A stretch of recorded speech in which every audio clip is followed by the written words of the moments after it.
Comment designer un logo dans un polygone? C'est ce que nous allons voir dans ce tutoriel sur Illustrator. Donc on va designer un logo comme celui-ci. Ok, donc je vous invite à prendre l'outil trait et puis à avoir juste une couleur de contour et puis transparent sur la couleur de fond. Voilà, et puis avec la touche majuscule enfoncée, vous allez tirer un trait parfaitement droit. Je vous invite à prendre un contour pas trop épais, là j'ai pris 0,5 points. Ok, donc maintenant avec la touche option enfoncée, vous allez pouvoir dupliquer un autre trait.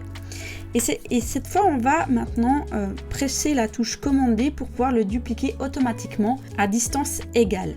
Donc on en a deux, on va essayer d'en faire 12. 3, 4, 5, 6, 7, 8, 9, 10, 11, 12. Ok, super. Maintenant, on va sélectionner tous nos traits et on va aller dans commande C, commande F ou alors édition, copier, coller devant. Voilà, et on va venir les tourner d'une manière à avoir quadrillage comme ça. Donc toujours avec la touche majuscule enfoncée parce que ça permet de faire un angle droit parfait. Super. Maintenant, on va venir dans outils rectangle et avec la touche enfoncée, on va venir sélectionner notre outil polygone.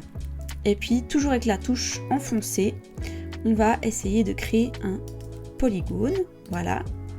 Maintenant, on va faire une rotation de 90 degrés et on va essayer de le positionner, toujours avec la touche majuscule enfoncée, de manière à ce que le côté gauche et droit puissent rentrer dans le quadrillage. Voilà, j'essaie de le positionner au milieu de notre quadrillage.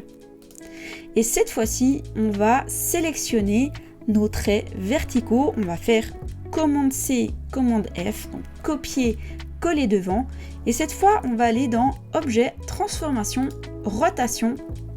Et on va rentrer ici 60 degrés.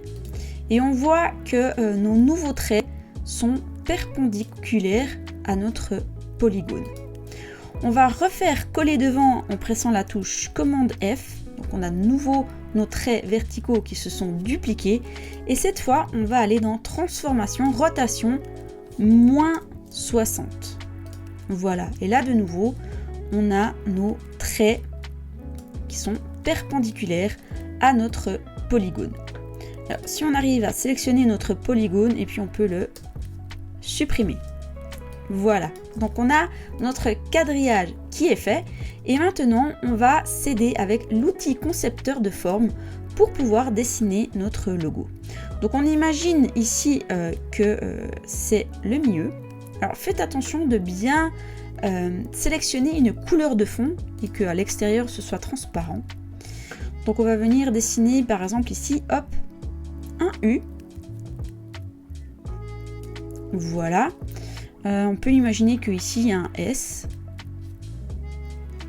Alors je fais commande Z pour revenir en arrière. On imagine que le trait au milieu du S soit ici. Voilà. Et ici on va mettre un P. Comme ça, ça va faire les abréviations sup comme supérieur. Et puis maintenant, on va pouvoir maintenant peaufiner. Voilà. Passer par-dessus tous les vides. Sans en oublier un seul. Voilà. Donc c'est une super technique pour faire un monogramme.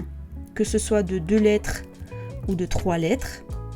Après, à vous de faire des essais. Hein. Qu'est-ce que vous pouvez écrire? Il y a des lettres qui ne se prêtent pas. Par exemple...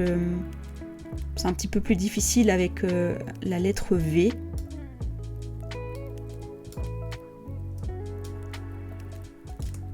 Avec des lettres qui peuvent être un peu plus carrées, hop, avec des lettres qui peuvent être carrées, c'est assez facile. Voilà, donc je vais accélérer un petit peu.